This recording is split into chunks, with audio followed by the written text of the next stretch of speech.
Members of the armed forces belong to the whole Gambian population.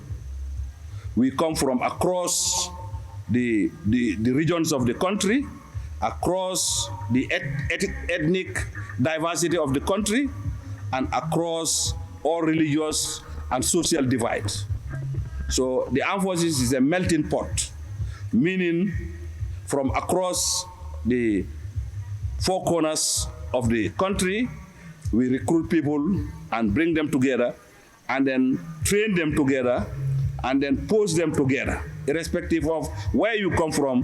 When we post, we do not look at, yes, you are from North Bank, so therefore you should be posted to this battalion, or you are from West Coast, so you should go here.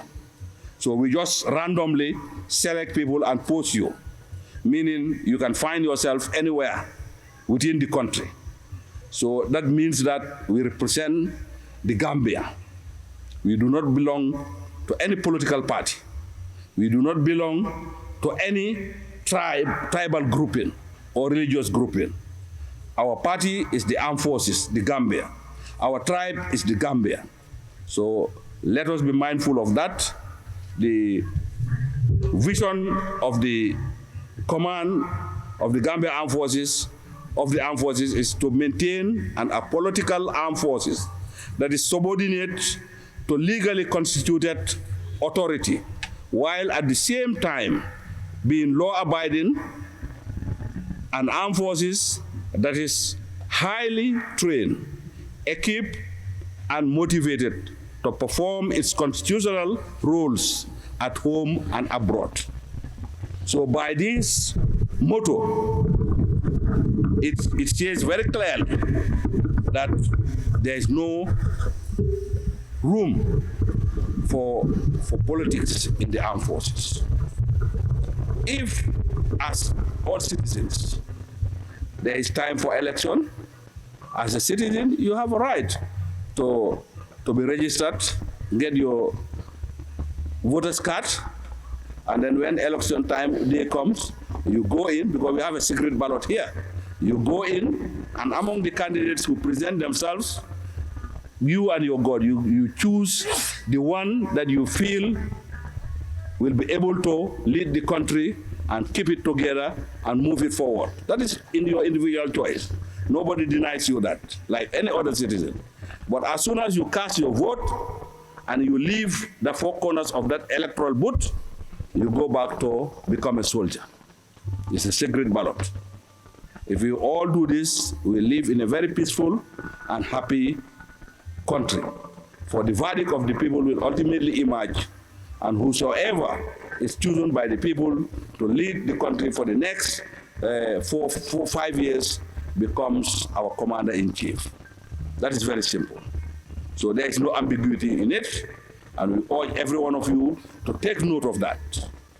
Anybody acting otherwise is acting contrary to the rules, regulations on discipline, and the laws of the Gambia Armed Forces. And therefore, you have no place in the armed forces. If you want to become a politician, by all means, put down that uniform and go out and then stand on the podium. So by the same token, we do not expect you to be agents of political actors in the armed forces. Our role is not to show sympathy or empathy or loyalty to any open loyalty to a political person or a political party or a political group. So take note of that. Recently, we have seen some individuals, commenting on aspects of the armed forces that is not their competence, or is not something that we expect them to do. So when it happened, the armed forces sent out a pressure to call their attention to that you can do your politics, fine, but to go into the nitty-gritties and try to steer discontent or anger or some sort of wrong sentiments within the ranks is intolerable, and it will not be accepted. The Chief of Defense Staff, by the Constitution, Whosoever is appointed by the president is vested with the administrative and operational control of the armed forces within the rules set to do that. Over him is the president and the commander-in-chief, who is the only person who can order the armed forces to do or not to do.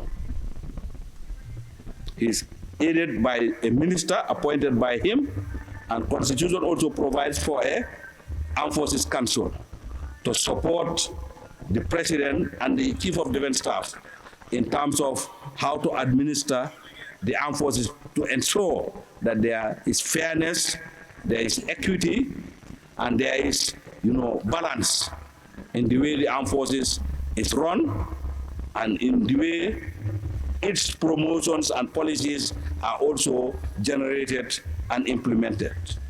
All this is meant to create an armed forces that is at ease with the people and with the law. So anybody who wants to say anything about the armed forces, you either support it, but to try to steer the members of the armed forces either to disobey or disrespect their command or to respect their duties is not acceptable.